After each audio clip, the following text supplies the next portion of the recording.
it's still pending to be a 501c4 status. IRS is waiting. You have till the end of November, 180 days. They give you the approval.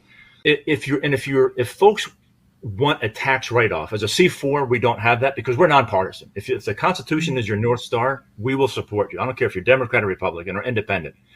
But if they want a C3, they can coordinate. They can contact me. The email there, contact@unauthorized.one.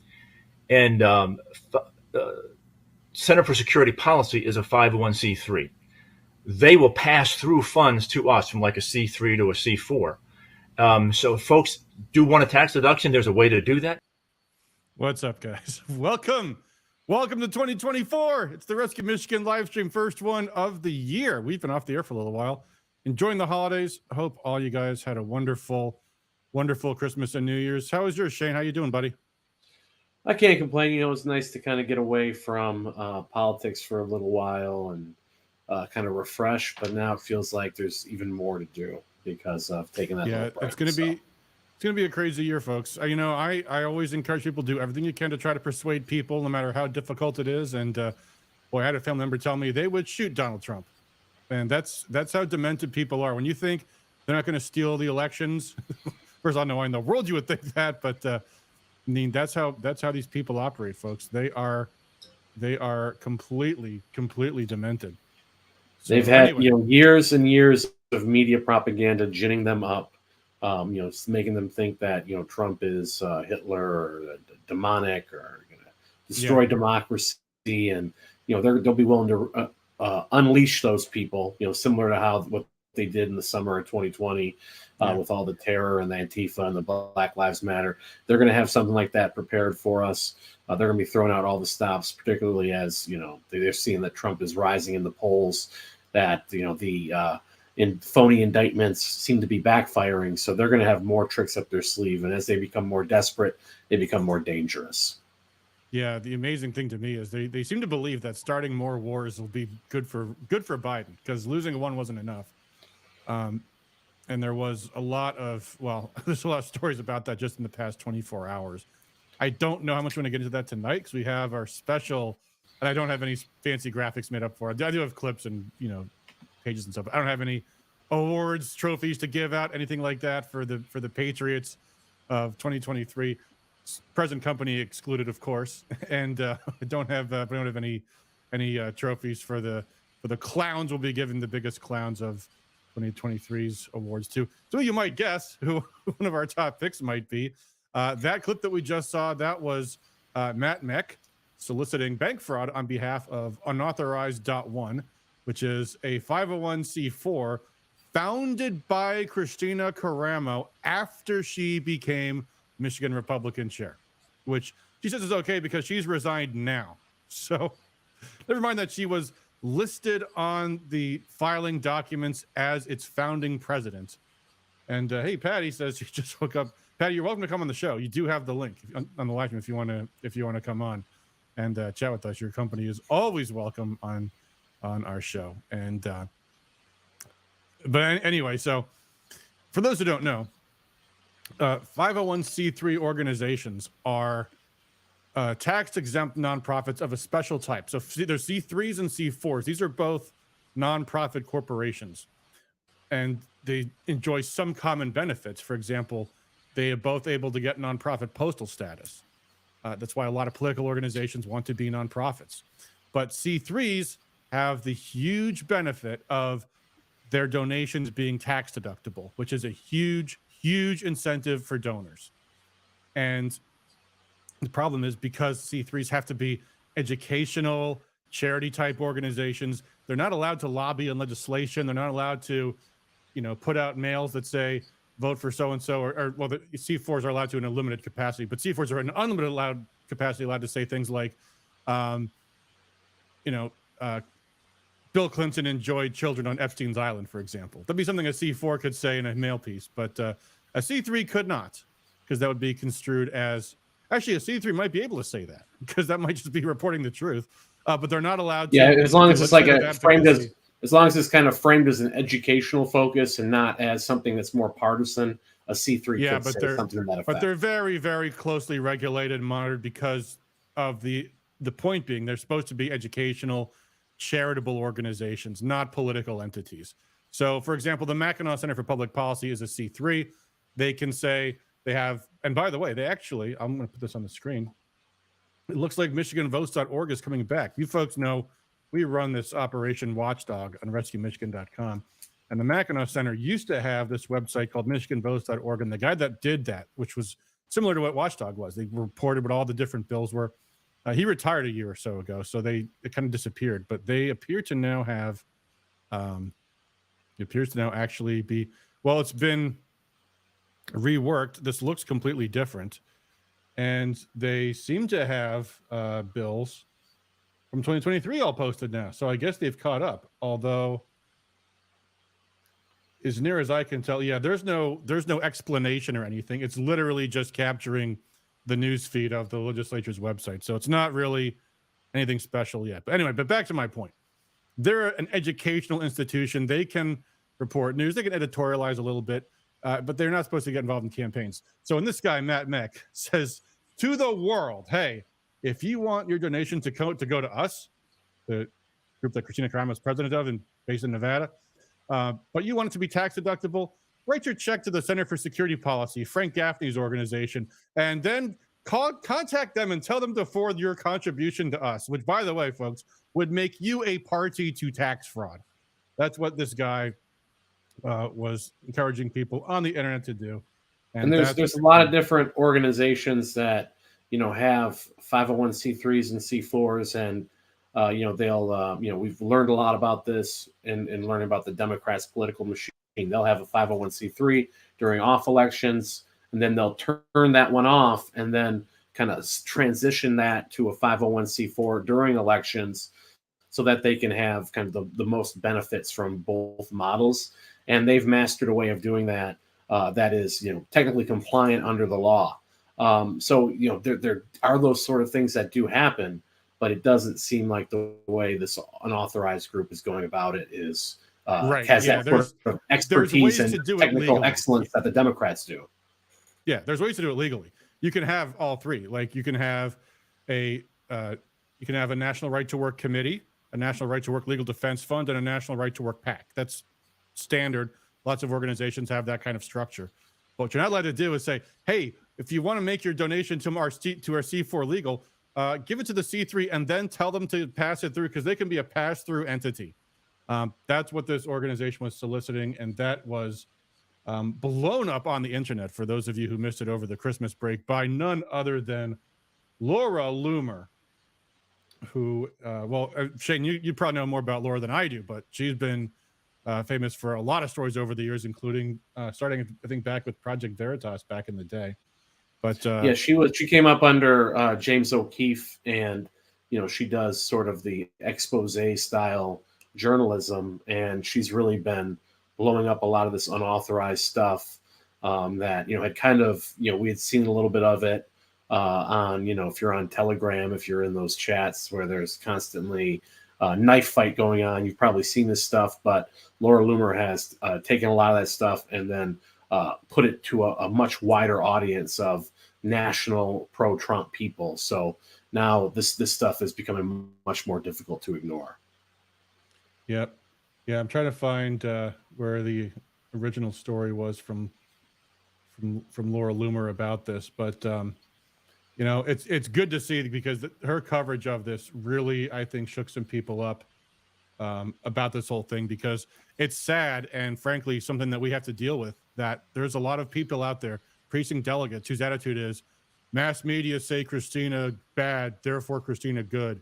And that's like as far as the thinking goes. And that's a very, very dangerous mindset, folks, because the deep state's they know how to exploit that kind of canniness. And there's a lot of reasons to, well, I'll tell you what, I was not until recently of the opinion that Christina was an active participant in some kind of scam, some kind of deep state operation to destroy the entire conservative movement in Michigan and the Republican Party in particular, until she did this like 3-hour Q&A with the 6th Congressional District Committee the other night. It was like, and it was very poorly structured. The way it was set up was basically Hema, the 6th District Chair, gave people asking her hard questions about 20 minutes of time, and Christina and Jim Kopis got like 2.5 hours to just bullshit people. But that was what she said when she was asked about what this unauthorized thing was. Is, oh yeah, well, it's this entity that I set up, which I was allowed to legally, and then some people pointed out that maybe it wouldn't be a good idea, so I stepped down. And what's wrong with that?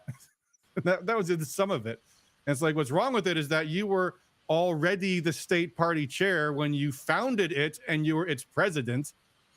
And then they were going around. I mean, in their founding documents, they're saying, "Yeah, we support." I mean, even that clip, the guy says, "Yeah, we don't care if you're a Republican or a Democrat. We'll support anyone whose Constitution is the North Star." How many Democrats have the Constitution for their North Star, folks? Not many, and it's also kind of talks to the point of you hear about a lot of these quote unquote dark money organizations, and there's an argument for a lot of the donors who do donate, they'll be harassed, they'll be threatened by Democrats. So there is an argument for keeping, donors' information private. But you see a lot of these people talk about these groups like they're the devil, and then they're participating in these same sort of groups as well. So there doesn't seem to be a lot of consistency there. There's so much complaining from people in the grassroots about shadow organizations, shadow party structure, shadow money coming in. And now you have this group unauthorized, which if you go on their website, there's not a whole lot there about what they're actually doing. Christina's the president while she's the MRP chair. That seems to be definitely a conflict of interest. Oh yeah, this Matt Wilk reminds me of this. And by the way, I have obtained a recording of the thing, but it's like I said, it's 2.5 hours of Christina just BSing people, so there's not much to it. But Matt reminds me, she claimed it was entirely okay for this entity to help Democrats because, in her words, 501c4s have to be bipartisan. And he says that's false and truly crazy. Correct. They do not have to be bipartisan in the slightest. They have a limitation on what's called express advocacy, meaning electioneering, meaning saying vote for Joe Smith for Congress, Smith 2024. They can only say that so many times. They can actually even say that though. They have absolutely you can be partisan, just like there's a certain percentage of your activities as a C4. You can't exceed that in terms of partisan activity. And that's pretty nebulous too. So you can send out partisan mailers for a C4 trashing a particular candidate easily. It happens all the time. So that is an absolutely false statement that 501c4s can't be partisan. No, they can do everything up to 50% of their expenditures being spent directly on campaigns for one party. And they can spend 100% of their expenditures on informing voters on why Democrats are bad all day, every day. That happens all the time. So it was a completely false excuse. And it was a complete lie. She just lied. And it was that and so many other things. The biggest thing I think too, and this is what people have to really understand, is that to Christina, every single person that questions her is automatically deep state. Laura Loomer is deep state, she told these people, because she has an agenda. What does Laura Loomer care about Michigan other than that she wants to get Trump elected? Loomer is a hardcore Trumpster, folks. Laura Loomer, her agenda is she is fanatically pro-Trump and wants Trump to be elected and wants to clear the field of anyone who is hindering Trump's reelection. So that's her agenda, and she's very open about it. She doesn't try to hide anything. She's very forthright in what she's trying to do. And if you are a pro-Trump grassroots Republican, I would imagine that 90% of the precinct delegates at least are hardcore supporting Trump, then you should support what Laura Loomer has done in terms of fighting for Trump. So the idea that she's deep state or that she's motivated by something else other than wanting Trump to win is completely ridiculous. And anyone who has followed her work should be able to recognize that. Yeah. But everybody, she says, who's against her is a deep state, rhino, traitor, operative, all this kind of shit. Including you, Shane, including me, including Matt Wilk in the chat, including Mark Fortin, including Matt DePerno, all these people that patriotic Michiganders were supportive of. All of them, all of us. And by the way, folks, you guys, if you watch the show a lot, you go back to the beginning, I was never a big fan of Matt DePerno or JD Glazer for that matter. And I have my disagreements with some other people that Christina has on her shit list too. We don't all get along. The common thread is we understand that Christina is putting the party in huge, huge financial and legal liabilities, and that's going to be her downfall. Because, folks, here's the thing people have to understand. The state party is not a corporation. It's not an LLC. It's an unincorporated association. What does that mean? It means the state committee members are liable for the state party's debts, and they're in debt right now in a big way. And they just filed suit against their bank that was trying to foreclose on their debt, and in doing so, initiated a lawsuit that's going to cost them a ton of money. And people have been circulating memos suggesting, every state committee member could be in debt up to $6,000 a piece. But I think it's going to be, first of all, it could certainly be more than that. That was based on how much a lawsuit might cost them. This goes to discovery, these lawsuits, those get real expensive really, really, really, really quick. And by the way, when I was in college at one point, I was in a lease with like 5 other people. And if one person doesn't pay their rent, guess what? You're all liable. You're severally and jointly liable. So you can't just say, oh, the state party now owes Comerica Bank $650,000 plus the trust and legal fees, and divide that by 107, and that's how much every state committee member will owe. No, it can be, they can end up paying more than that. They can end up being in a judgment for more than that. And the lawsuit, the way it was written, said that the state committee was authorizing the lawsuit. So that potentially puts every member of the state committee liable for the lawsuit that is at best frivolous, but more likely there's something kind of diabolical about it. I mean, there's language in there stating that the MRP has absolute power over every county and district entity, which goes along with what the so-called conflict resolution committee, which was later unilaterally dissolved by Christina, that their memo that they were going to have supreme power all over local entities. So this is the exact opposite of what was advertised by Christina to delegates when she won MRP chair from the delegates, that there'd be more decentralization. That's what I expected. I expected more decentralization, and this has been a curveball. This is a problem that I think even many of us who weren't necessarily on supporting Christina at convention thought there'd be problems, but these problems are just beyond. Yeah, these are it's so far over the top. But what's happened, I think, is just because there are problems she's creating to cover up for the fact that she was never going to be able to raise any kind of support for the party. But now they've taken the financial problems and turned them into legal problems. Now they've turned and political problems too. But we should move on. Obviously, Christina is a clown of the year in Michigan. But I would answer a couple of things. Patty P says, I'm just a wannabe operator. So for those who haven't heard, there was some Telegram group set up by Christina's people, and I guess they labeled you and me and Patty and some other folks wannabe operators. And this group had like 175 people in it, I think, at the time. Folks, my email list is 70,000 people. I'm not gonna be worried about being called names from being called a wannabe operator from these people. But do you know who these people are, Shane? I mean, I don't pay attention to these Telegram groups. I don't know what the heck they are. I mean, it kind of has the same blueprint of the same false, unsubstantiated, made up attacks that have been released by groups like MI Precinct First. I've been trashed. My PAC that I'm the executive director for, the Grand New Party PAC. We've been trashed with these same sort of insults. So it's hard to know if it's them or if it's just a copycat group who's run with these lies and are now desperately trying to amplify them. But it's the same sort of blueprint. It's just, we're going to drag the names of these people through the mud. We're going to throw and we're going to make an enemies list of different people, most of whom have no real connection with each other.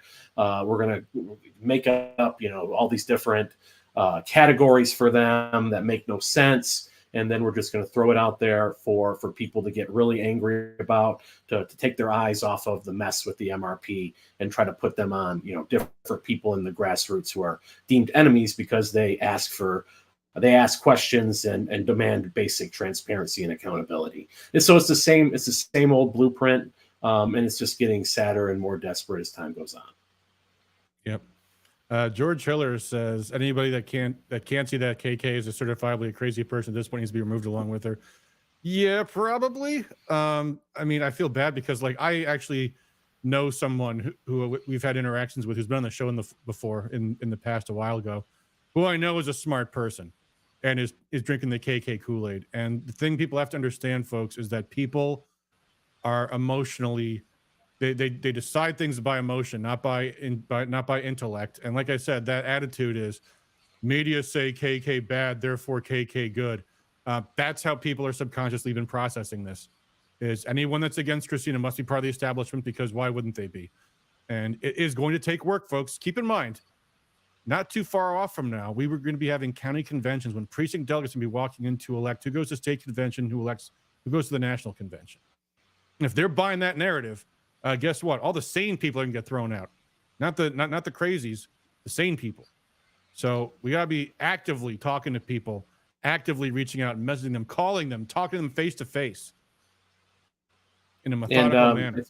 It's kind of worth noting that, an anecdote here, Mark Fortin, the Macomb County GOP chair, he was the kind of the biggest enforcer for Christina, or one of them.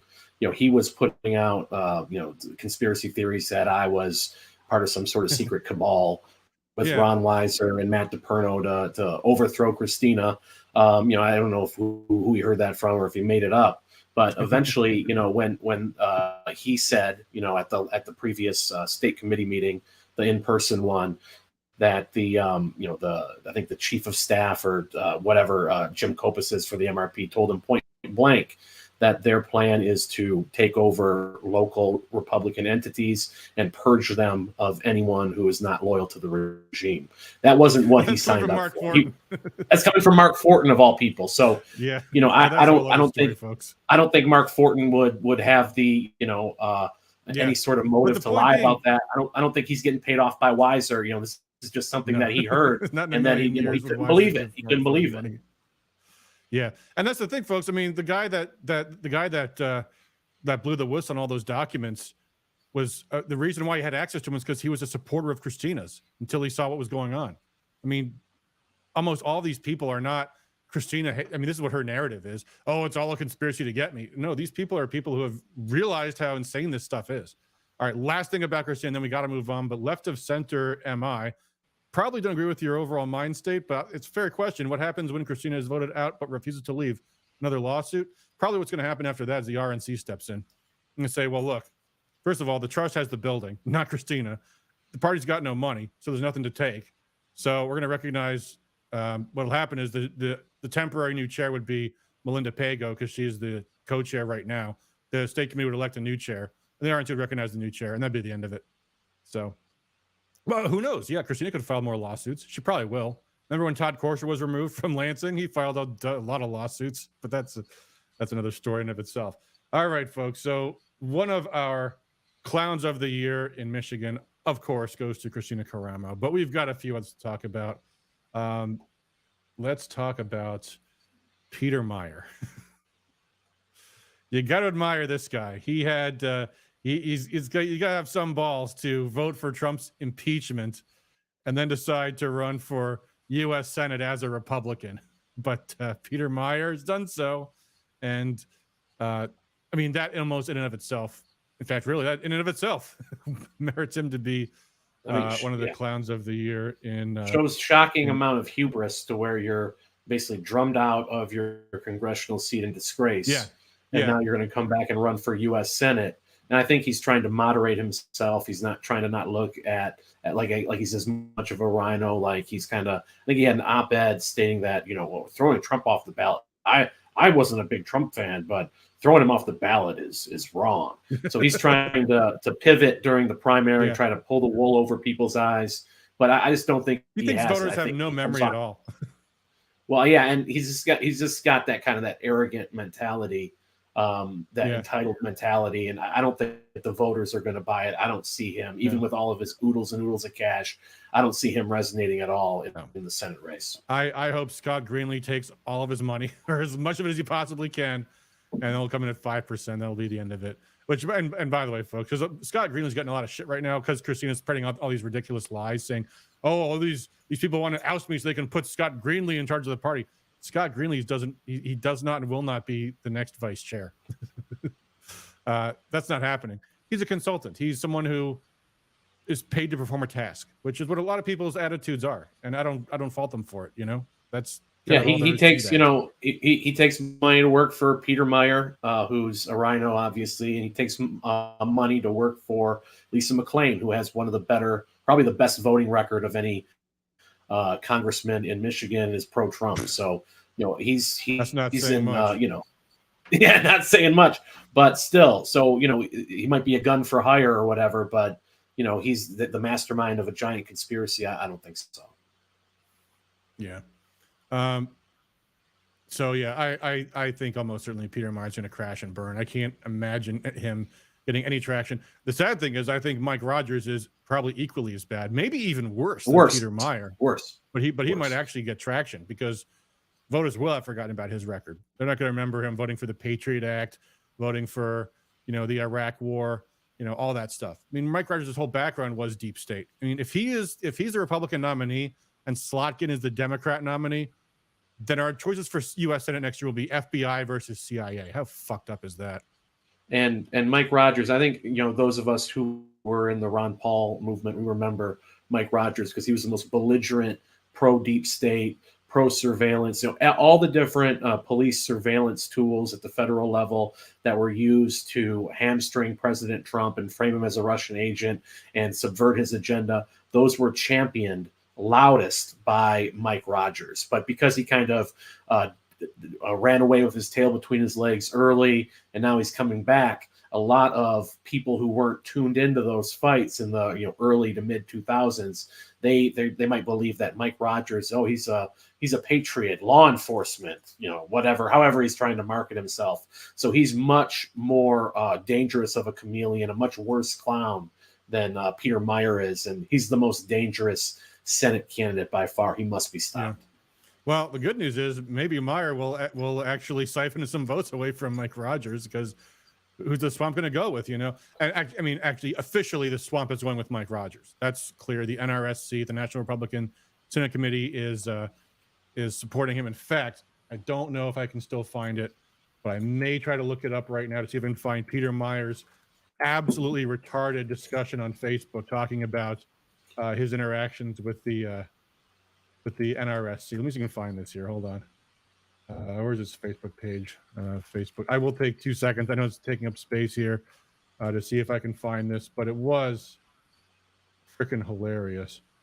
I'm not going to spend too much time looking for it, but Meyer was on Facebook, and it was this Facebook Live. I think it was right when his campaign started, and someone asked him something about like why he's going to run for this when he's, the Republican base is going to hate his guts.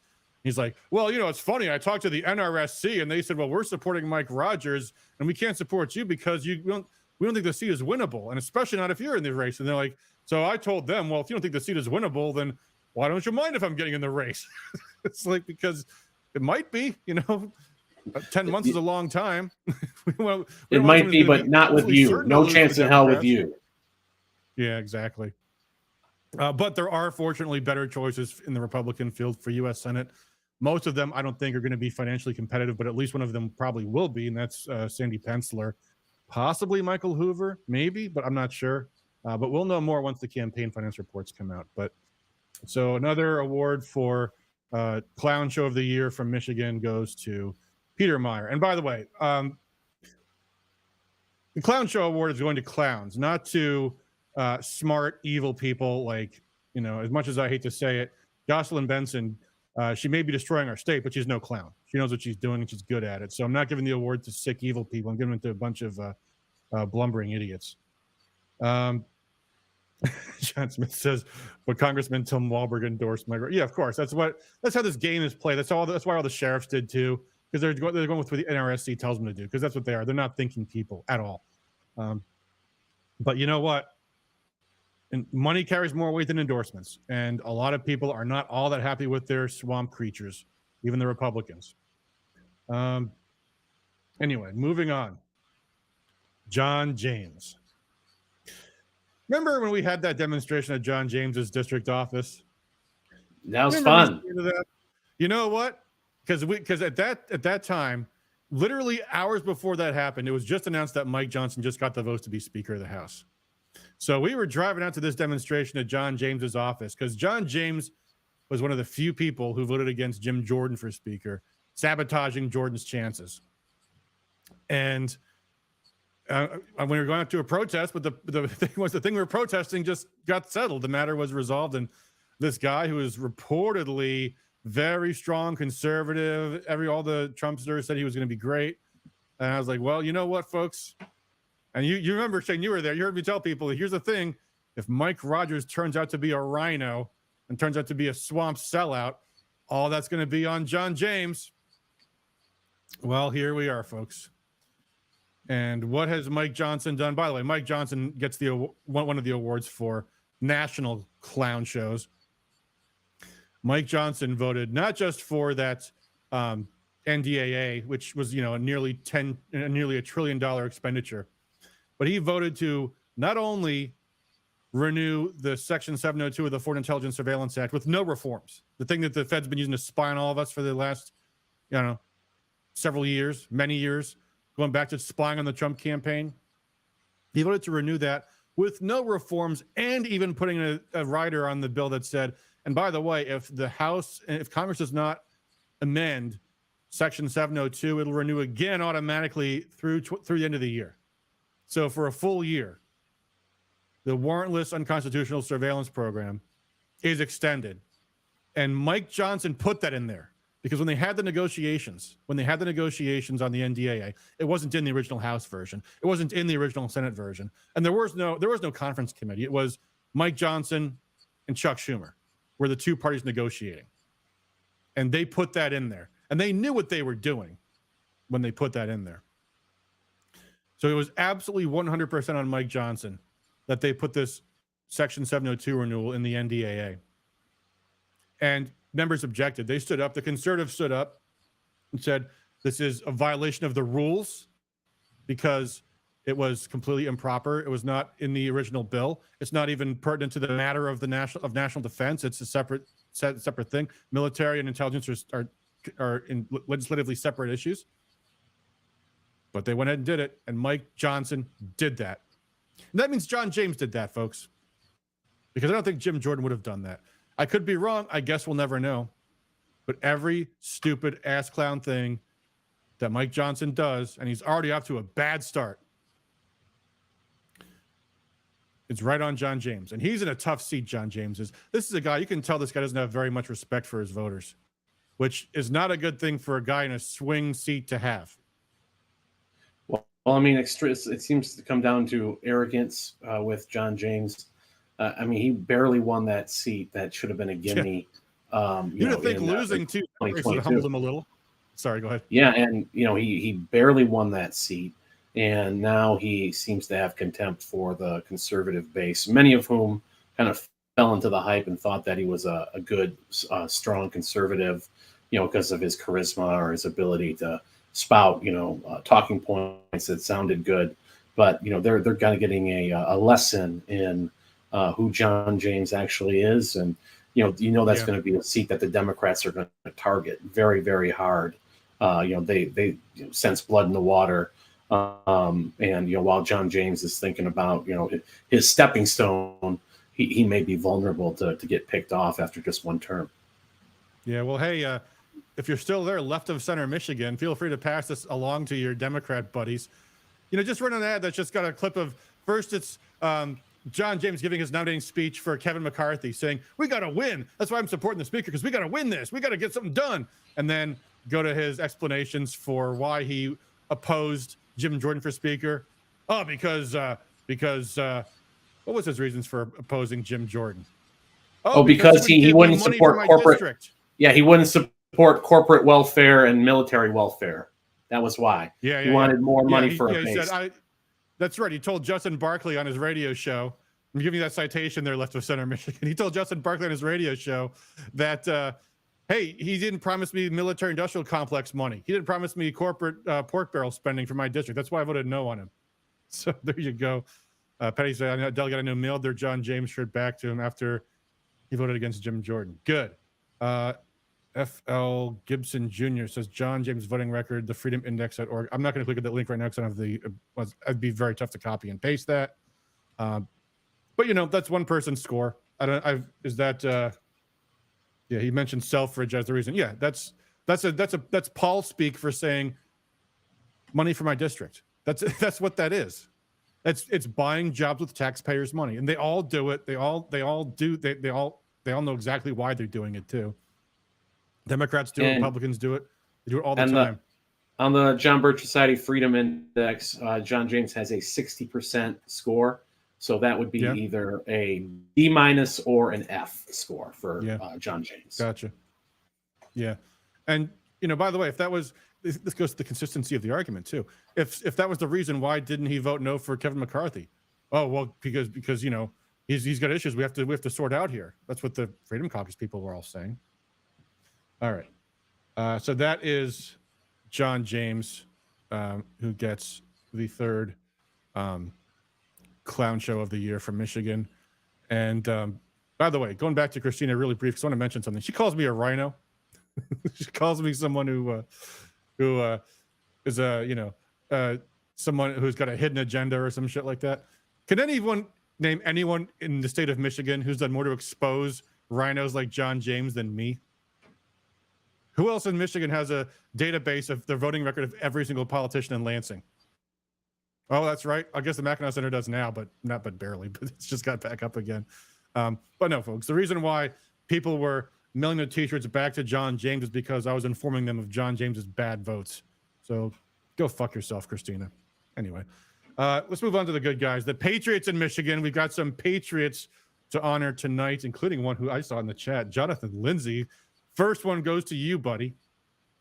And besides your excellent voting record in the state Senate, but especially because you've not been the only source, but you were certainly the first source when it was on your Facebook page that you posted the photograph of votes in the Senate that were taken by roll that were not actually published in the journals. And these were the important votes on the budget bills, the procedural votes on these on this immediate effect, which if you guys, and I know we covered this on the show, but not everyone has seen every show we've ever done. So for those who don't know, bills that don't have immediate effect don't take effect until 90 days after the legislature adjourns for the year, which means budget bills always need immediate effect. Otherwise, you don't get anything. People don't get the money in time, and your department is not funded. Period. Not until it's way too late.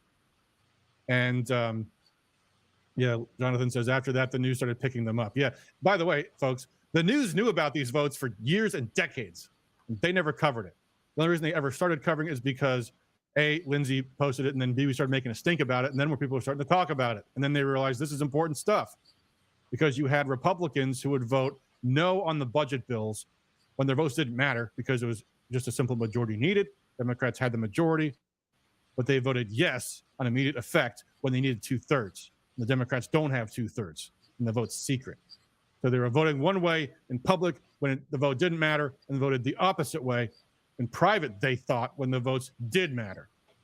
And that is a huge transparency achievement from Senator Jonathan Lindsay, who also, by the way, folks, Lindsay did not have the usual politician's path where he started in a town council, then was in the state house, and then was in the state Senate. He ousted a sitting state senator, Kim Lasada, who was running for, not technically because there was redistricting, so it wasn't entirely her seat, but he knocked out Kim Lasada, who was the incumbent state senator, who, as chair of the education committee, maybe she's in the state house. Maybe she's in the state house. Either way, she was appropriations chair for higher education. All she was doing was shoveling taxpayer money into the big three universities, U of M, Wayne State, and MSU, because her daughter went to U of M. Well, other universities and colleges, Oakland University, they get a fraction of the per pupil funding that U of M gets, but he was carrying on all of that. So he not only knocked out a rhino, but then started exposing the actions of rhinos in the state Senate and has an excellent voting record. So hats off to you, Senator Lindsay. And comes off, presents professionally, comes off very well, likable, I think, to every faction of the party. So this is a kind of a banner of the type of leadership that we need within the Republican Party. Conservative, and credible. So hats off to you, Senator Lindsey. Yep. And then on that note, I'd also like to honor House Representatives Neil Frisky and Matt Maddock, and State Senator Jim Runstad, whose voting records are excellent as well, and Lana Tice too, actually. I don't like that report she signed off on, but that was more than a full year ago, so that doesn't count for this year. But those were the people that had the absolute very best voting records in the House and Senate, according to the RescueMichigan.com Public Act scorecard, and that was the scorecard based on the bills that ended up becoming laws in the past year. And so honorable mentions to all of them as well. If you want anything more about Neil Frisky and Matt Maddock, Shane? Oh, yes. Yeah, members of the Michigan Freedom Caucus. So we are seeing more conservatives get elected in Lansing. It's, taken a while. It's kind of moves at not the pace that we'd like it to, but now there are more conservatives than ever before. The newbies, even the ones who aren't in the Freedom Caucus, are voting at a more conservative rate, than their predecessors would have. So it's going in the right direction. They're feeling the heat from us, from citizen activists who are willing to light them up and not take their excuses. So if we become more effective in laser focusing on, not petty squabbles or whatever new conspiracy theory we hear on social media, if we stay laser focused on the legislature, show these people that we can oust them if they do the wrong thing, that they'll lose a primary election or two, or Rhino loses a primary election or two, will send shockwaves through the entire Republican caucus. So we have to be focused on that. We have to be focused on taking out the trash within the Republican Party and creating a ton of pressure against the bad Republicans who do the wrong thing. And then they will, if they think that they can lose their job, they will, suddenly see the light and start voting much more conservative. So the Freedom Caucus is a great example of that. Maddock, Runstead, Frisky, and others, Senator Lindsey. So we have some leaders we can actually be proud of now. Yep. And FL Gibson Jr. On X says Jim Runstead is doing a great job. We are now getting the comments on X available to post on our live stream. So, folks, if you want to tune in on X in the future, you should do so. And by the way, speaking of that, be sure you, if you haven't already done so, follow us on all the channels. We are live streaming at the same time on YouTube, Facebook, X, and Rumble, which of course Rumble is our backstop, which is the only. Actually, that's not true. In fact, I'm gonna skip over the Michigan ones and go straight to Elon Musk for National Patriot Award for having truly freed the bird. He appears to be dead serious about free speech on X. There's a period for a long time that people weren't sure about that, but at this point, Alex Jones is back on, Scott Ritter's back on, and he's taking real heat for it. So, at first when he changed the name of Twitter to X, I was skeptical, and I was like, you know what? It's his company, man. He wants to call it X. I'm calling it X. So, X it is. X, I listened to the X space, and it was almost surreal to listen to. It was Alex Jones, Vivek Ramaswamy, who I'm sure we'll be talking about later, Andrew Tate, Elon, and like several other, kind of more dissident, people just talking about the issues and like not shying away from any issue, no matter how, taboo or third rail it might be. So that was really refreshing to hear.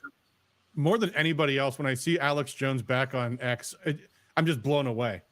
Because you after time you forget what it's like to have him, just his voice be banned, and to suddenly see him on your feet again. It's like, wow, the people are letting me hear him again. Laura Loomer was banned too. And flat earth discussions, good. Let them be discussed. Let them be debunked in the court of public opinion. That's a good thing. My instinct when people tell me you can't hear about something is to say, what am I not being allowed to hear? I want to know more about it. And not that I think obviously flat earth is bullshit, but nonetheless, let them believe it. Let them talk about it. Otherwise, you're just encouraging more people to believe it. I want to mention that Laura Loomer was also banned. Laura Loomer was also banned from Twitter for years. And, now you see how her reporting, has not just an impact nationally, but, on our state politics too. So he has liberated a lot of people who are having major impacts, all over. And that's really, adding to the cascading effect of the fake news media being replaced and destroyed. And we'll talk more about that when we talk about our heroes to come. Yeah. Imagine if this was the policy when the Hunter Biden laptop story came out a week before the election 4 years ago. And the New York Post was banned from having it, but it was still on, but it was on Twitter. Might have had a different result. Yeah. Says that Democrat General Flynn was General Flynn a Democrat? I don't know about that, John, but whatever. I think before 2016 he was, yes. Okay. Well, whatever. I don't fault people for coming around, I'm trying to think, who was it? I just heard about somebody who was known to be Thomas Sowell. That was it. Thomas Sowell popped up in my Twitter X feed the other day. And I just happened to Wikipedia him because I want to see if he was still alive. He is alive, by the way. He didn't become a Republican until he was 42 years old. So, just because someone used to be a Democrat doesn't necessarily mean they're automatically bad. And Trump flipped a lot of people who were longtime Democrats. Yep. So he really changed the makeup of our political sphere like no one else ever has. So if someone was a Democrat and then came along recently, now I know if they were a Democrat 3 years ago posting BLM stuff, now they're saying they're they're running for office. leader. Yeah, that's a different story. That might be a little bit fishy. Alexandria Taylor. But, give people some grace for having those beliefs and then coming along and becoming Republicans, because there's a lot who've come over in recent years.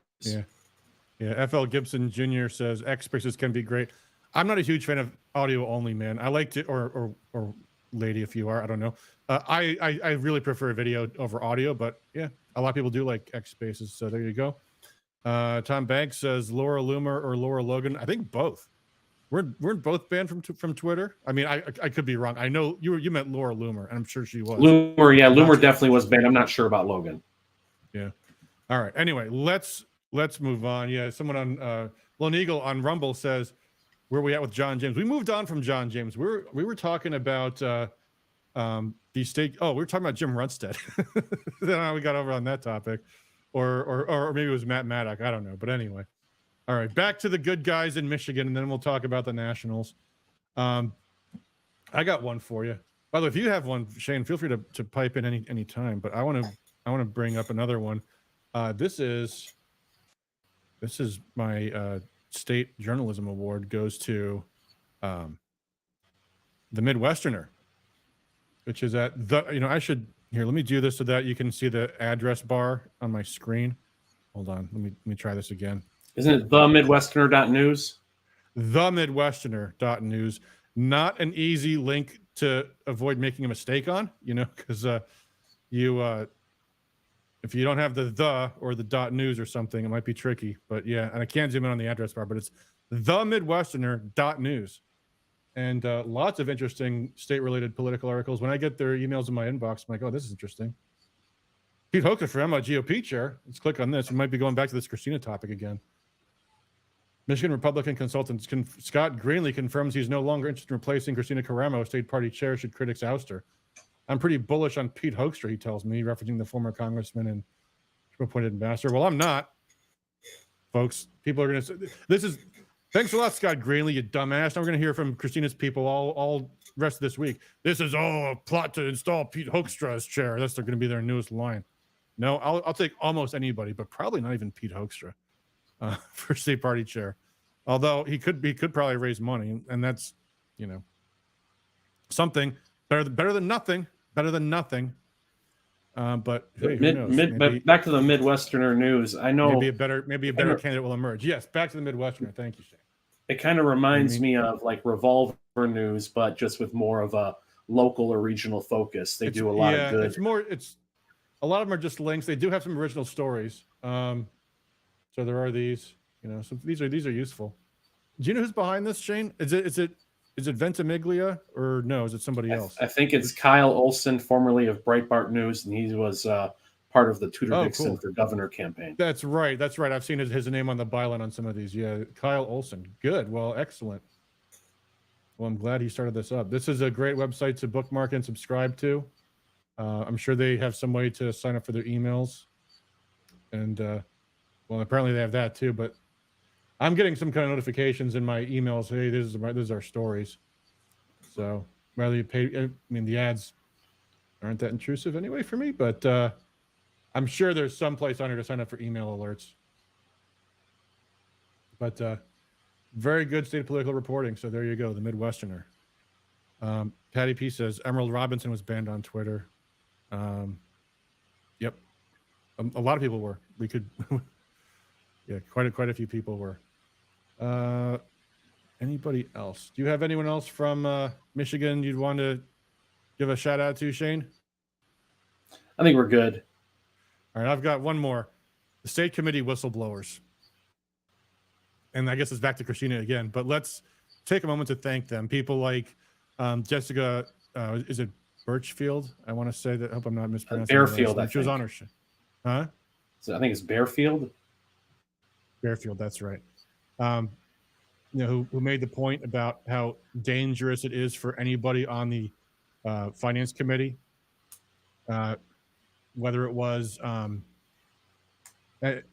John Smith. You were on the state committee, weren't you, John? You were in the state committee at one point, were you not? And my GOP Clown Award, no support for the Oakland Trump event, no support for the Macomb Tucker event. Oh yeah, Michigan Republican Party. Yeah, no kidding. FL Gibson Jr. says Josh Shriver has a good vote. Yes, that's right. I did not mean to omit him. Let me see, because I thought I looked and I thought Neil Frisky and Matt Maddock were like tied for 99%, but Josh might be up there too. And Josh also is going hard against that satanic display at the Capitol. So the idea that that's religious freedom is a total inversion of what the founding fathers intended. So good for him for going after that. Yeah. Josh Shriver. Yes, Josh Shriver also has a 99% vote. But anyway, going back to talking about these members of the state committee, a lot of people didn't really know what was going on behind closed doors at these state committee meetings, and people were coming out and explaining why it was in such dangerous, perilous positions. And if they hadn't done that, Christina's narrative would have just prevailed. And to some degree, it still is, folks. So this is not a fight that's over by any means. So, but at the end of the day, it's going to come down to the fact that state committee members will be, it'll be their testimony. That's going to be saying, yeah, we should create this thing called this conflict resolution committee. What do you think that was for? She was the one that, proposed all these bylaw changes that, was doing all these things without our permission. People like, and by the way, also vice chairs like Hassan saying, she never would want to meet with me, never want to talk to me. Shane, you must know more of them by name. I'm trying to think of some others off the top of my head. Dan Lawless would be another. Dan Lawless, yep. Bree Mogenberg, Ann Delisle. Who else do we have? And some of these folks are also leading the organization. Ali, John says. He's like Rola Maki. Yeah, thank you, John. But all of them, again, cheers to you guys. Warren Carpenter, that's right. Warren had to resign as being a district chair. So yeah, great many of them. It's worth noting that before this turnaround in the elections for the MRP and the new delegates coming in and putting in people, typically the state committee was it had a handful of patriots, but it was mostly establishment. All those establishment people, with the exception of what you can count on one hand, were all ousted by the new Patriot delegation. The Patriot delegation wanted new blood in there. This is the new blood. These are, the Patriots who were elected to come in and clean up the MRP. So the idea that these are all deep state collaborators is completely false, without merit. These were the Patriots who were put in to come in and clean house, and they've gotten something different than what they were sold at convention by Christina. So now they're pushing for transparency and accountability. They're being attacked viciously, in some cases, mercilessly, national attacks against them, against their character, based on what is, fabrications and lies. So they're taking the heat to do what they feel is best for the party and for to get us victories in 2024, victories for Trump. Ending, ending full Democrat control over the, House and Senate and governorship. So they're doing what they feel is best, and they deserve to be applauded for that. Right on. All right, let's talk about some national heroes, folks. Matt Gaetz. I wonder if I don't have my photo handy of when he spoke at the Mackinac conference with the Rescue Michigan banner in front of him. And Shane, you worked at that whole event. He's you must know Matt Gaetz even, but man, I did not think his play with evicting Kevin McCarthy was going to work, but it sure did. It sure did. And you know what? Mike Johnson may be a disappointment, but Kevin McCarthy was even worse. And the simple act of the eviction also, I think, sent a powerful message that you guys better watch yourselves because people are getting fed the fuck up. And it's, it just disgraced these people. They were throwing tantrums. They were, threatening Matt Gaetz, wanting to fight him. So all these rhinos and all these establishment people, they just looked even more stupid, even more out of touch, rallying around Kevin McCarthy like he was a hero. It just debauched the entire ridiculous and offensive process in Washington, D.C. And that's what we have to do. We have to look at, they're always saying on the news, well, we just need more bipartisanship. We just need more solutions. Republicans and Democrats coming together. We see what happens when they come together. They pass $1 trillion budgets. They give more money to the military-industrial complex. They chip away at our constitutional rights. They want more surveillance, more funding for the FBI to come after Trump supporters. So this is what bipartisan solutions in Washington, D.C. look like. So the more we can take our growing number of people, the Freedom Caucus type people, whether it's statewide or nationally, and leverage those numbers to throw a wrench in the system and besmirch all these low-life politicians, uniparty politicians in the establishment of the Republican and Democrat Party. That's what we have to do. We can't accept the media's gaslighting that we just need bipartisan solutions. We just need to come together. That's the opposite of what we need. We need to break this awful system apart. We need to bring Washington, D.C. to a screeching halt. And then maybe we can devolve power to the local levels of government and to the people where it belongs. Yeah, come to think of it, I didn't think he was gonna not make a mistake getting all those demands out of McCarthy the first time back in January. That bid paid off. I mean, God forbid we lost having a speaker for another 4 days it took to get him installed. And it exposed the media too. Oh my God, how is our democracy going to survive without a Speaker of the House for 4 days? At the end, they got a lot of concessions out of McCarthy. When he broke them, they fired him. So cheers to sets a good record, a good record for accountability that, if you do the wrong thing and if you overstep your boundaries, you lie to people and stab them in the back, well, there actually might be consequences for that behavior rather than, just everyone going along to get along. I heard, so many conservatives, crying, Mark Levine and other, people who, they puff their chests out like they're such big conservatives. And then, but if we get rid of McCarthy, the sky's going to fall.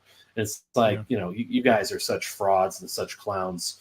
And they, their weak brand leadership was showed that, it failed. And Matt Gaetz's more bold firebrand leadership has won. And you just need to be willing to roll the dice and go into these fights and fight hard. That's the lesson of what Matt Gaetz showed us. Yep. My other hero in the House is Thomas Massie, of course. Here's him talking about the vehicle kill switch they put in, something that has not been nearly enough attention paid to. Almost got this thing beaten in the House, but the rhinos sabotaged it. And the Democrats, of course. All Democrats and a handful of rhinos was what it took. But here's the... Mr. Chair, I rise in support of my amendment, which states none of the funds made available by this act may be used to implement Section 24220 of the Infrastructure Investment and Jobs Act. My amendment is simple. It will defund the federal mandate that requires all new vehicles after 2026 be equipped with a kill switch that can disable a vehicle if the vehicle has monitored the driver's performance and that the vehicle determines that the driver is not performing well. It's so incredible that I have to offer this amendment. It almost sounds like the domain of science fiction, dystopian science fiction, that the federal government would put a kill switch in vehicles that would be the judge, the jury, and the executioner on such a fundamental right as the right to travel freely. But here we are. It is federal law that this is mandated, and so I am offering this amendment to defund this mandate. And with that, I reserve the... This goes on for a bit, and you can see from the thing on the side, that was the cold open from a show a few weeks ago. And we'll forgive his pronunciation of the word vehicle. But besides that, amazing testimony. And Massey has been on point on so many issues over the years. He's the sponsor of Audit the Fed in the House, which is HR 24. What else has he been? I mean, his Twitter feed is amazing. I'm sorry, X. I keep forgetting. He is fearless. And because of that, he's also being attacked by, is there any surprise? Trumpsters. So here's, for example. I was just about to say, Massey's record is so good that I forgive him for shilling for Ron DeSantis. His record is so good, he makes Trump look bad, and that's the problem. So he says in this tweet, Trump did a lot of good things. I'm not afraid to say he was wrong on COVID, vaxes, big Obamacare repeal, red flag laws, bump stock ban, January 6th, and Assange and Snowden pardons, FISA and omnibus bills. Correct. Sorry. True. This is can't argue with that, really.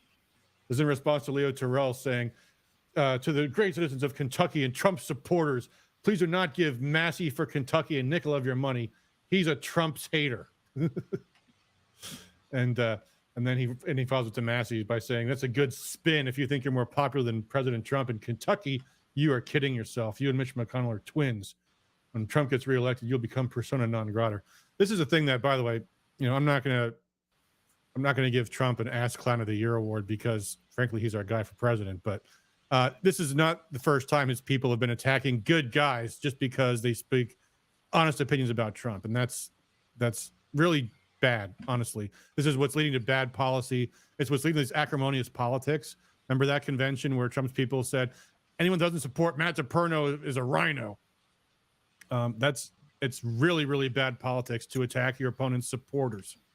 And Trump escalating that is very, very, very, very dangerous. And I really wish he would knock it off. But nevertheless, it's like the same sort of factionalism that we see in Michigan, in the MRP and in the grassroots, where if you're disagree on a particular policy, or if there's you levy criticism at someone who at a leader who is has a big following, you're seen as being part of a conspiracy to destroy or undermine that person, when you really might have a legitimate concern or a point to bring up, but we're losing that nuance. We're losing any sort of reasonable discussion among people who probably agree on 90% of stuff, but then they want to crucify each other, shoot each other over the head over the 10%. And that doesn't make a lot of sense. Yeah. By the way, Massey's supporting DeSantis. What's wrong with that? DeSantis' campaign is doomed. There's no question about that. Sorry, DeSantis people. It's just a fact.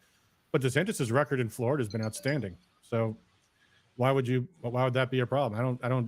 I don't disrespect Massey for supporting DeSantis. So be it. But anyway, speaking of that, though, speaking of the presidential candidates, there is one candidate I want to give the award to, and it's not DeSantis, who actually has been running, in my opinion, quite a cowardly campaign. Sorry to say, but the guy who has not been, and that is Vivek Ramaswamy. Holy shit, this guy. This is a clip this is from today. Listen to this. He's being asked to denounce white supremacy. And here's what he says, folks. You didn't say that you condemn white supremacy. I'm not going to recite some catechism for you. I'm against vicious racial discrimination in this country. So I'm not pledging allegiance to your new religion of modern wokeism, which absolutely fits the test. I'm not going to bend the knee to your religion. I'm sorry. I'm not asking you to bend the knee to mine, and I'm not going to bend the knee to yours. But do I condemn vicious racial discrimination? Yes, I do. Am I going to play your silly game of gotcha? No, I'm not. And frankly, this is why people have lost trust. And I know you're going to go print the headline tomorrow. I already know this. We already know how your game works. Vivek Ramaswamy refuses to condemn white supremacy because you asked a stupid question. The reality is, I condemn vicious racial discrimination in this country, but the kind of vicious and systematic racial discrimination we see today is discrimination on the basis of race in a very different direction. You want to know what the best way is to end discrimination on the basis of race? Stop discriminating on the basis of race. Do that, and we're going to move this country forward. And I don't care whether you're black or white or brown or anything in between. That's how we're going to unite this country. You people have been responsible for dividing this country to a breaking point, creating a projection of national division. I meet people from the south side of Chicago to meetings like this one of every shade of melanin, multiple, from man to woman, doesn't make a difference, who are hungry for reviving unity in this country. And you, with your catechism that you try to get to politicians to whatever fake headline you're going to print on the basis of this conversation tomorrow, that's what's dividing this country to a breaking point. Shame on you. Look people in the eye and tell them what you've actually failed to tell them for the last 5 years. Own the accountability for your own failures as the media. That's how we rebuild trust in this country. And until then, I don't have a lot of patience to play the games. That's called bringing it, folks. And I could play a dozen more clips like that. All of his debate performances were awesome. He has been absolutely fearless on all of the social stuff, which most Republicans have been terrified of taking on. DeSantis has not been so much, but again, Vivek has been just out there on all the stuff. He's like he had no hesitation saying at a debate, climate change is bullshit. I mean, that takes some nerve, and I know he doesn't have a chance. I respect his candidacy. I don't know, and I can't be entirely certain if he's sincere or not, but no one could be that sure about Trump in 2016 either. You know, you don't really know if he's not. If he's not sincere, well, I mean, look at all the other non-sincere politicians who are saying all the wrong things. This guy's hitting every note, and he's smashing it out of the park. You got to give him credit for that. And, I say, trust but verify. But, he's been out there just on virtually every issue, just smashing it. So you got to give him credit. And he's been a breath of fresh air in an otherwise, outside of Trump, just an absolutely moribund field of just – all these other people, from DeSantis's, record is good in Florida, but his campaign is dismal. Nikki Haley, throwback to the 2006 Bush era failed politics. Chris Christie, a joke. All these losers are just so dismal for the Republican Party and the future of it. But Vivek is giving us some measure of hope. So that is great to see. Yeah, I think he's done a lot to elevate the conversation, and also, I mean, I think at the end of the day, his supporters are Trump supporters, and they're going to go back to him when Trump's the nominee, and he's helping Trump be better by articulating the issues in some ways better than Trump has. He's not touting his BLM endorsement or anything like that, but that's another story. But let's move on, folks. We have a few more things to cover, and it's already getting late. So, real quick, I want to give a shout out to Tucker Carlson, but what more needs to be said about that? So. Shane, do you Tucker, want to talk about James O'Keefe? Yeah, I'll talk about Tucker and O'Keefe, kind of roll it into one. Both these guys were officially canceled over the past year. O'Keefe was thrown out of Project Veritas via a coup by the board. Tucker Carlson was thrown out of Fox News despite having the highest ratings, just to get him off the air. They tried to muzzle him, pay him off to be quiet. But neither men have become quiet. They started their own organizations. Fox News has become less relevant because they've lost Tucker. No one talks about Jesse Waters, the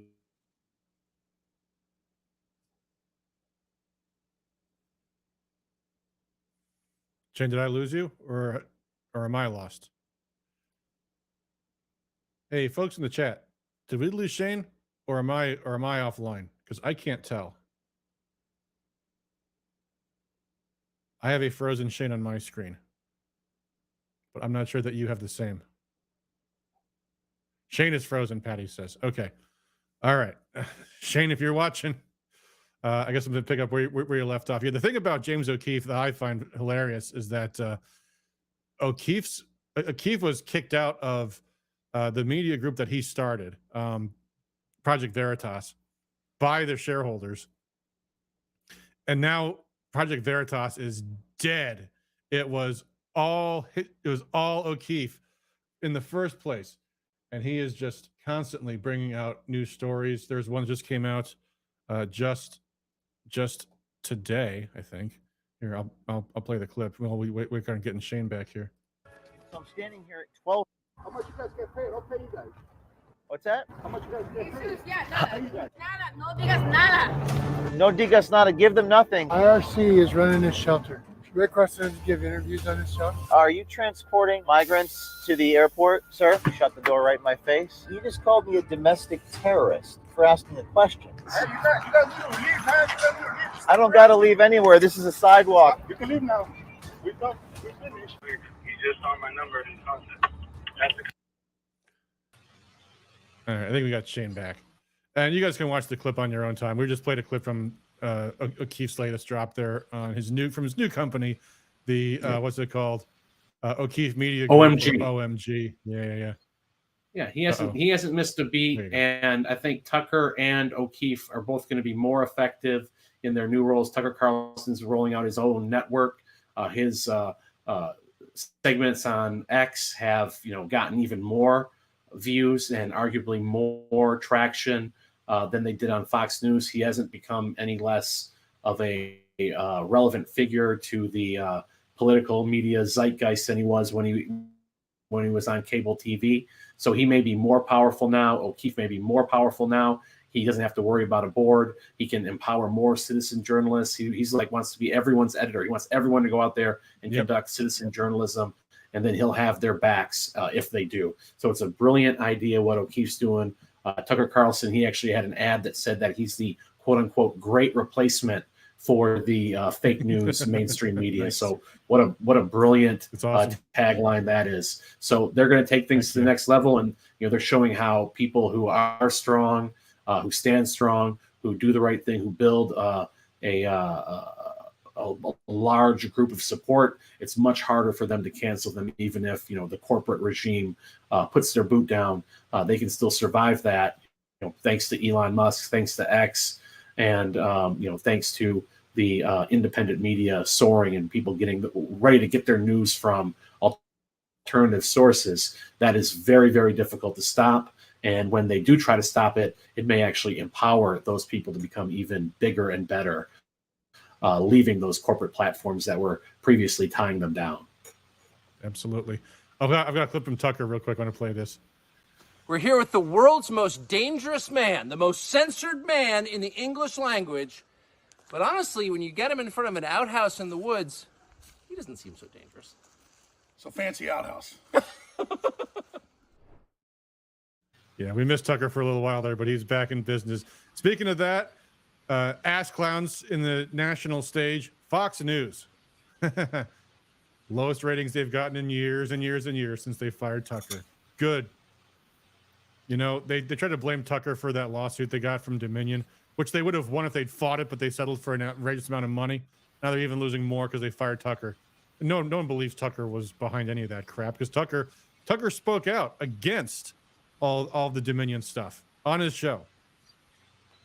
Yeah, Tucker was like the most reserved when it came to talking about election fraud. I think he saw some of the pitfalls that a lot of the grassroots and conservatives and election integrity advocates were falling into. He had kind of the savvy to see that a lot of these lawsuits that were being filed were going nowhere, whereas some of us, kind of more, we're smoking the hopium, hoping that these lawsuits would go somewhere, whereas Tucker was like, I don't want to touch this with a 10-foot pole. So the idea that he was ousted for being an election denier or something was completely a farce. I think it was just Fox News wanting to get rid of him, because they don't want Trump elected any more than the liberal. He was making Republicans in Washington uncomfortable, especially neocons, especially because of his criticism of the Ukraine war, for sure.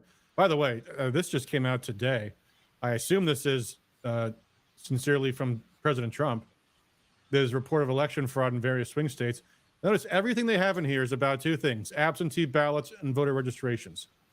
Voter registrations, voter histories, voter registrations, poll challengers access, thousands of ballots delivered through the back door, absentee ballots. Also the funding of the voter registrations, turnout operations, all these things.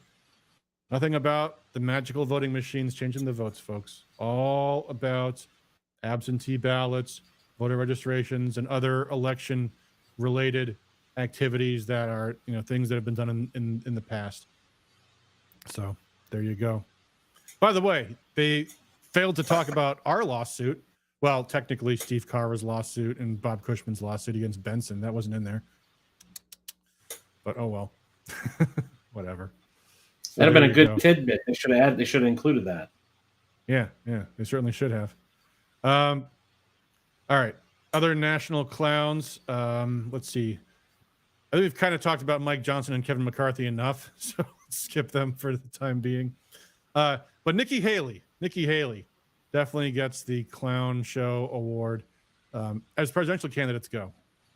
Could not have said some more retarded things at some of these presidential debates, claiming without any evidence Russia assassinated Prigozhin, which first of all hasn't been proven, and secondly doesn't even make a point anyway.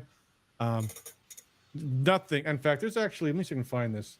Another nice kind of tying everything together here. This is what Tucker Carlson's latest video is. Let me put this on. It's a nice summary from Tucker here. Let's see. Here we go. If you're a Democratic mega donor, this is a very tough moment for you. Your candidate is going to lose. All the polls show that. Joe Biden will not be elected president if current trends continue. You need to make a change. But there's a problem. And that problem is Joe Biden's running mate. He's half Jamaican. Therefore, she's holy. You can't criticize her, much less demote her. That's not allowed. You are stuck with Kamala Harris, and she is even more unpopular than Joe Biden. So what do? Well, if you're smart, maybe you subvert the other party. Maybe you back a Republican candidate who's actually a Democrat, whose priorities are identical to yours. And of course, they found one. Her name is Nikki Haley. Nikki Haley is a liberal. He is all in on the 4 tenets of neoliberalism, which are white guilt, a finance-based economy, mass immigration, and endless neocon wars. Strip away all the outward characteristics, and Nikki Haley is identical in her priorities to Joe Biden and the people who back Joe Biden. Watch this. I'm not going to play the entire thing, but yeah, she is clearly now the neocons pick. There's no question. By the way, I called that early, but yeah, they had to pick somebody, and clearly she was doing better than Tim Scott and whoever. There's a bunch of other losers that all disappeared. Nikki Haley and Chris Christie, of course, is still kind of around. I mean, he's round, but he's round. But clearly, yeah. I mean, what's the sad thing about Nikki Haley is she kind of got a shot in the arm because of all the war fervor that happened after Israel was attacked by Hamas, and that kind of brought back a little bit of a resurgence of neocon thought within the Republican Party. So that, I think, put her, added 6-7 points to her in the polls. So now she's at what, probably like 12 to 15% instead of 5%. So that might make her more of a relevant figure. Obviously she's going to lose, but she'll probably be angling for some sort of Trump cabinet post or something along those lines. So hopefully that doesn't happen. But at the same time, this is a woman who is just despicable. Well, she would start any war that they told her to start and recite any lies that she's told, by her, the people controlling her puppet strings. So just an absolute despicable figure and one of the worst the Republican Party has to offer. Yeah, and her record goes back. In fact, I've got a story about that, folks. And if you don't mind, because, hey, you're watching the show, right? And I know it's late, but I figure, hey, I've got something that probably almost none of you have seen anywhere else. This is a story from some people on the ground, some colleagues of mine in South Carolina, talking about how they had to deal with Nikki Haley as a state representative. Way back in 2008, even back then, she had very high ambitions, and she was going to be their sponsor on a bill to require recorded roll call votes on budget bills, which incredibly in South Carolina, they didn't have to do back in those days. And Haley, looking to, dust up her credentials, her bona fides, was going to be the sponsor of this bill. But because she was looking for power and influence, she was going to looking to trade it away. So this bill, let I'm looking through my notes here. There's a lot about what happened in the Senate, but here's what's going on in the House. Haley announced in March 14th of 2009 she was going to run for governor. The bill still hasn't gotten anywhere. And now the bill is going to go nowhere for the rest of this 2-year session from May. And by the way, it's a 2-year session, but it's not Michigan where we got a full-time year-round legislature. May 21st, 2009 was the last regular day of session in South Carolina. So in the entire course of 2010, there's this huge letter writing campaign, emails, phones, all Campaign for Liberty people in South Carolina. And Haley keeps giving excuses for the chair of the Ways and Means Committee's delays. And at this point, the Campaign for Liberty people are still kind of letting Nikki Haley guide their actions. But then the guy who refused to hold a hearing, they started running ads against him.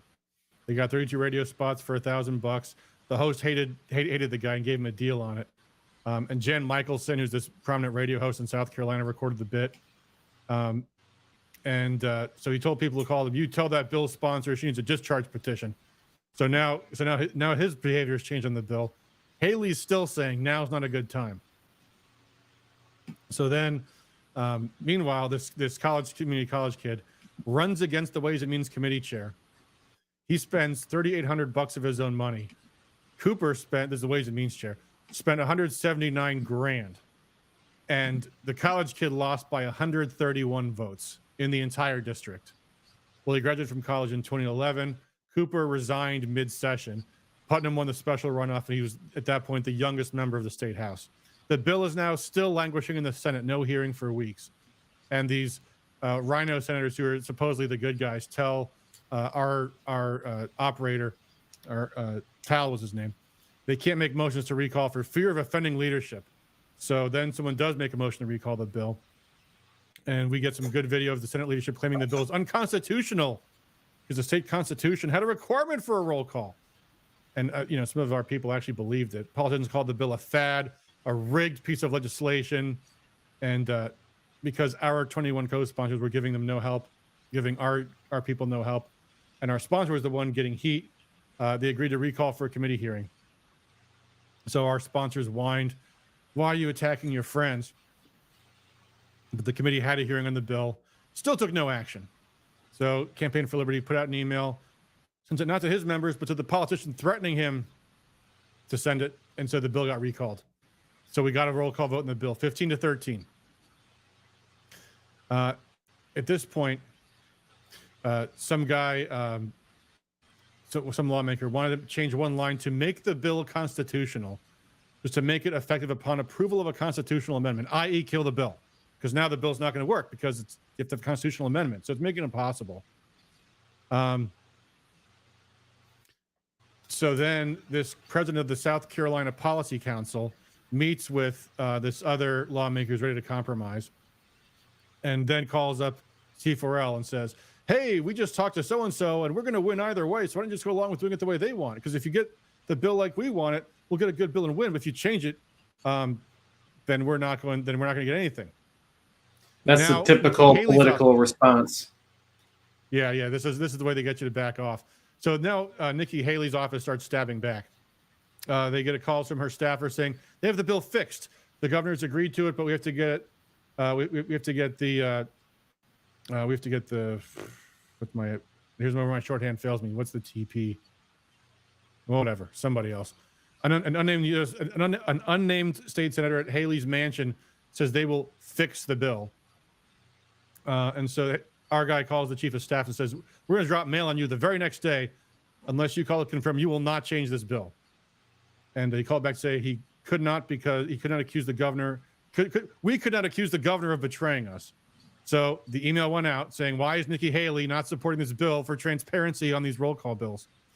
So Haley got a lot of phone calls. She got very mad with Campaign for Liberty. And that gave us the best testimony on why you do not compromise on your bills. The bill actually ended up passing the Senate 33-11 and in the House 104-0. And by the way, a number of state reps and senators lost their careers in that fight.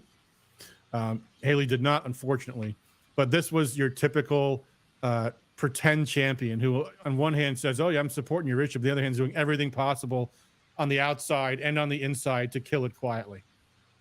That's the kind of person Nikki Haley is, and you can see it in everything else she does. She's a political hack. So, all right, that's enough for that rant on Nikki Haley. But always, and the moral of that story is also history. The moral of that story is always apply a pressure to these bad Republicans. Always pressure them. Never give in to their tactics. Never think, "Oh, we're all on the same team. Let's just take a win." They'll try to come up with any excuse to BS you. Always pressure them and prove that you can defeat them in that primary or cause them, to expend a lot of money and resources in that primary. They don't like that, and that's what will get them to see the light, not their own morals or virtues that they don't have. Yep. All right, I got two more, and then we should call it a stream. Unless you've got anyone else you want to bring in, Shane. But very quickly say the Colorado Supreme Court, they get the clown award because they have beclowned themselves. I didn't think any court would actually uphold this garbage. Very, very dangerous.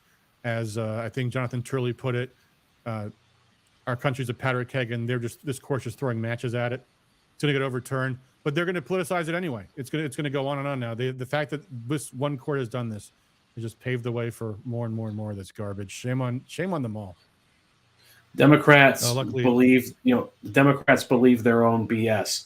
They really, think that they must do everything that they can possibly do, no matter how unprecedented, no matter how, obviously unconstitutional or immoral or underhanded or without precedent.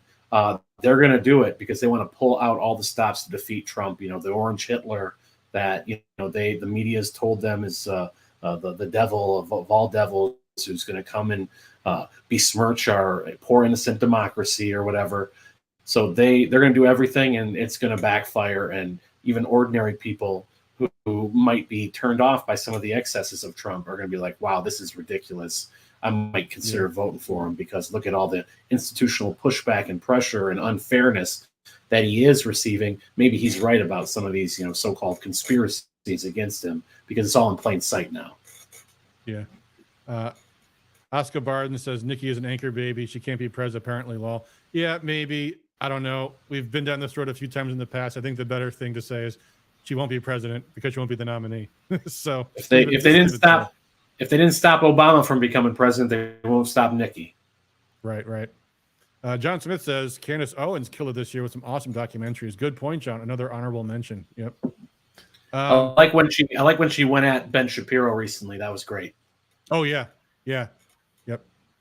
And then finally, last but certainly not least, in the clown world department, we'd be remiss not to mention Joseph R. Biden. And let me just, where do you even start with this one? But since it's the new year, let's just contrast the New Year's message of Joe Biden versus the New Year's message from Vladimir Putin. Now, folks, you might not be a fan of Vladimir Putin or Russia, but we're going to watch 2 minutes from his little New Year's Eve address just to ask yourself, does this seem like the general kind of tone, poise, content one would expect from the president of any given country? Here it is. В году уходящем мы напряженно трудились и многое сделали. Гордились общими достижениями, радовались успехам и были тверды, отстаивая национальные интересы, нашу свободу и безопасность, наши ценности, которые были и остаются для нас нерушимой опорой. И главное, что нас объединяло и объединяет, это судьба Отечества. Глубокое понимание высочайшей значимости того исторического этапа, через который проходит Россия. Тех масштабных целей, которые стоят перед обществом.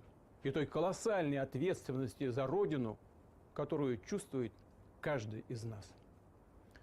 Мы остро, отчетливо осознаем, как много в этот период зависит от нас самих, от нашего настроя на лучшее, нашего стремления поддержать друг друга словом и делом. Работа на общее благо сплотила общество.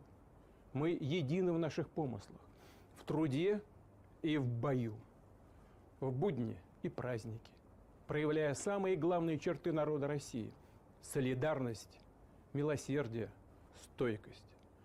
Хочу сегодня обратиться к нашим военнослужащим, ко всем, кто находится на боевом посту, на переднем крае борьбы за правду и справедливость. Вы наши герои. Вместе с вами наши сердца. Мы гордимся вами, восхищаемся вашим мужеством.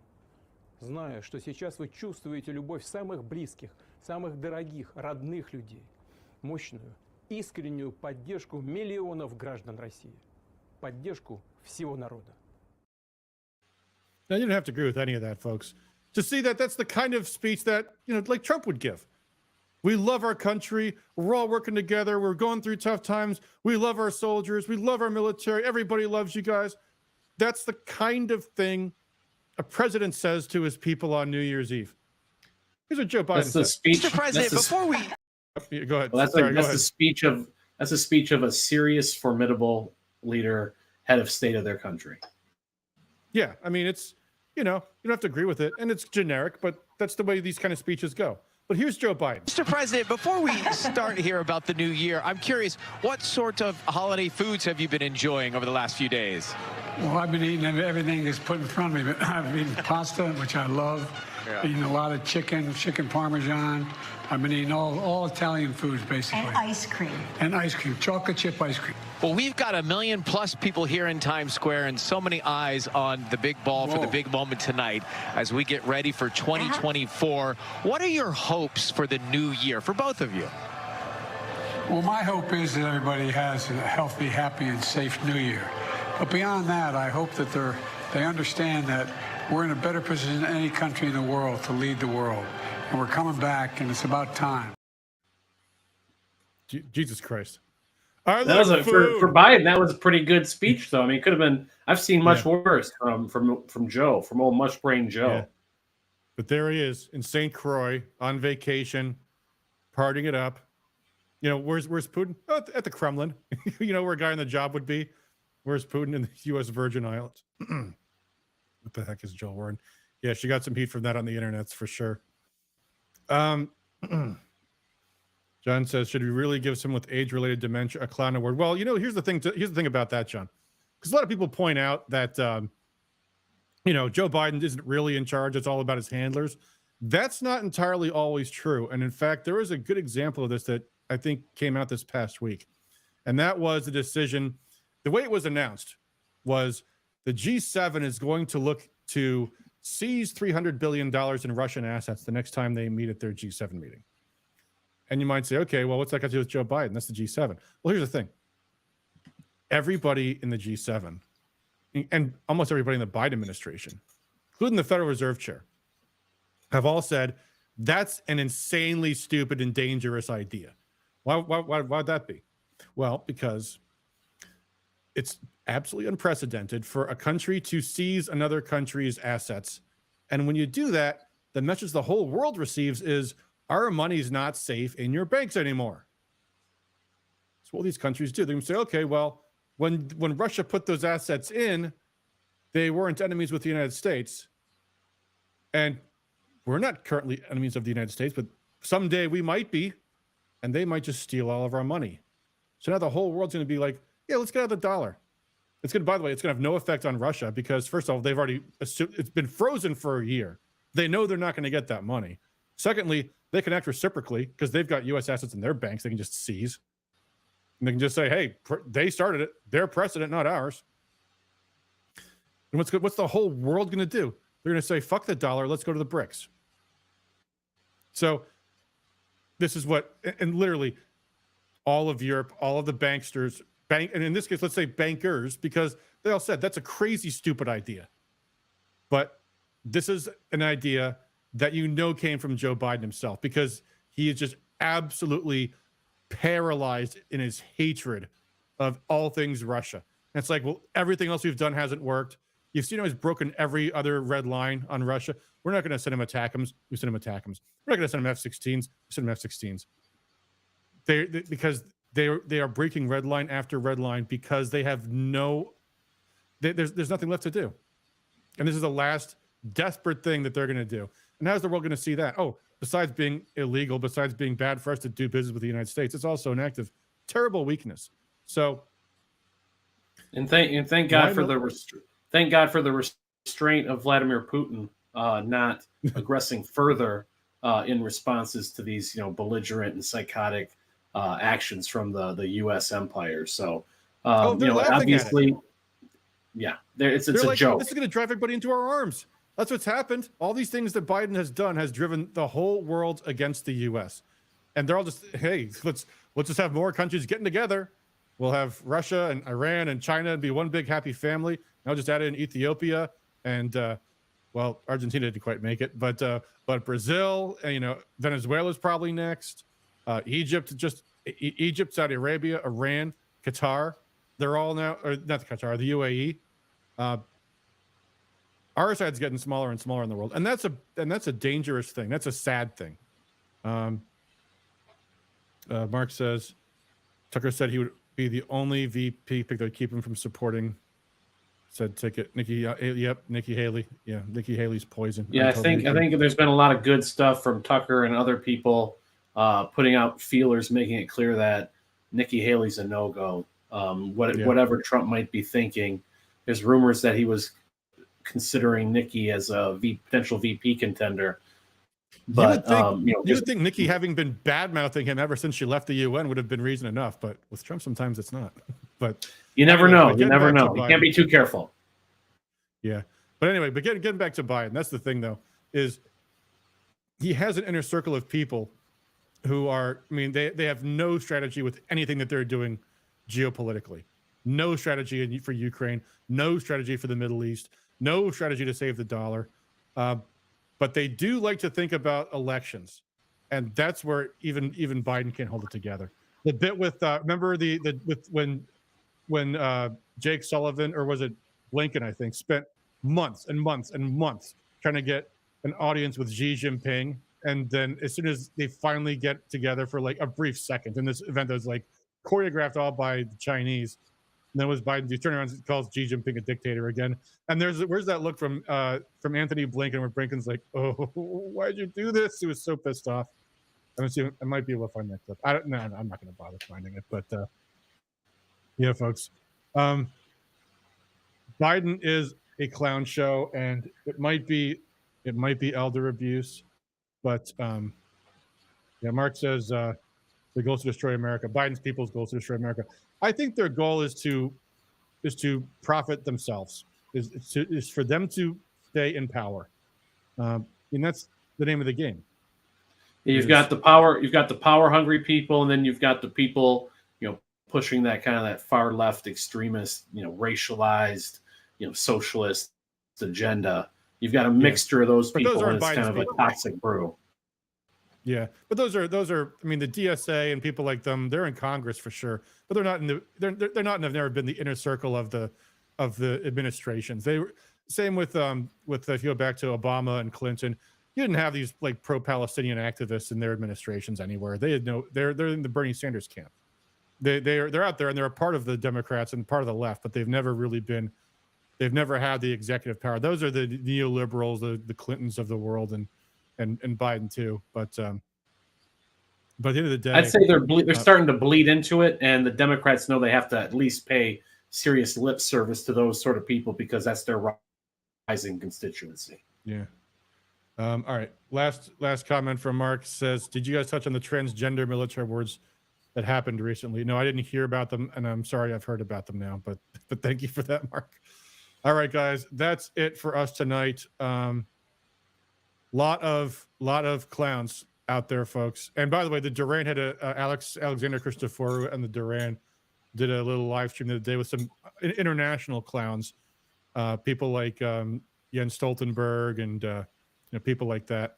So you can watch it if you like for the international stage of the clown show. But we got plenty of people to deal with here in Michigan.